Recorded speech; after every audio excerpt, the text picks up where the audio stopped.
Journalist James Montague has been following the FIFA scandal and joins me now from London. He's also an author.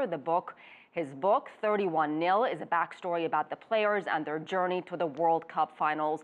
Jim, thanks for being on our program. Good morning.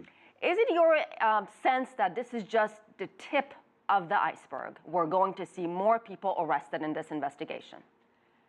Well, for 20 years now, we've seen accusations, investigations, sometimes some quite compelling evidence that there's some quite serious problems when it comes to corruption within FIFA and also within the confederations outside of FIFA and what's been going on, especially when it comes to marketing contracts.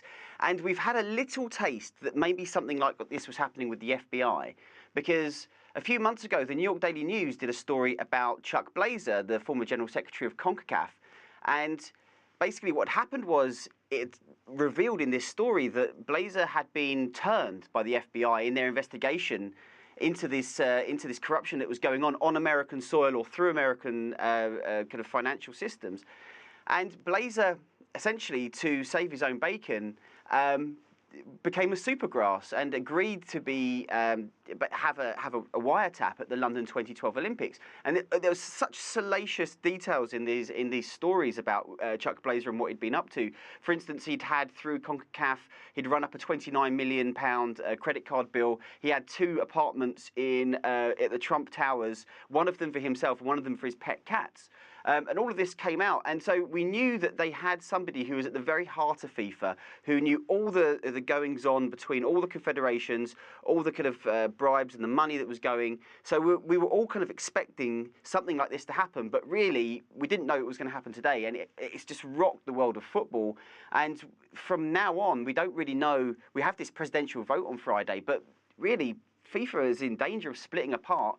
And no one knows what the future will lie even tomorrow, let alone a year from now. So what do you make of what's going to happen on Friday? And do you think this election can really go on?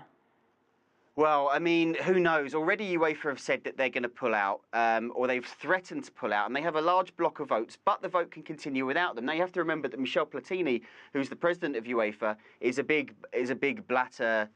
He's not a friend of Blatter, and he's backed his opponent in the FIFA presidential vote, which is Prince Ali of Jordan. So that's no surprise. What is surprising is that the Asian Confederation and the African Confederation have backed that the vote goes ahead.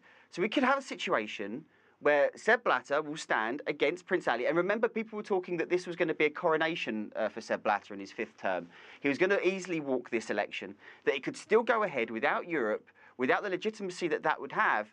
And then suddenly you would have Blatter given a 5th term with the background of this incredible corruption scandal. Now, it has to be mentioned that Blatter isn't mentioned in these papers. He's not subject to any inquiry, whether it's the FBI inquiry or the separate Swiss inquiry into the 2018-2022 bid. But if you look at the kind of people who are making comments on this today, the FBI, the Department of Justice, states attorneys, we've got Russian foreign ministers, it just shows you how important this is to people. But there's an even bigger issue, or potentially more explosive political issue taking place.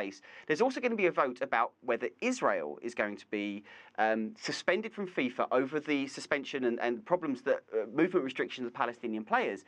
Now, this was going to be a vote that was going to go to Congress.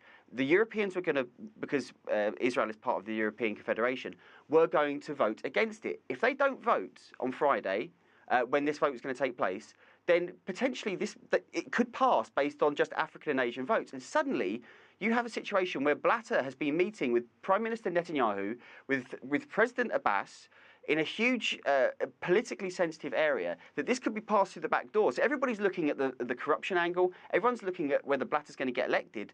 But suddenly you can have a suspension of Israel, which will have far greater political implications almost than the other two combined. Well, you mentioned earlier that, corruption, at least allegations of corruption, this is nothing new to FIFA. So let's discuss the timing. Why do you think these arrests, these indictments were handed down on Wednesday? Why now? Well, I think because the FIFA Congress was taking place, many of the same. So if you look at I think it was 9 serving FIFA employees on committees, So you have everybody in one place within Zurich. It would have been the best opportunity.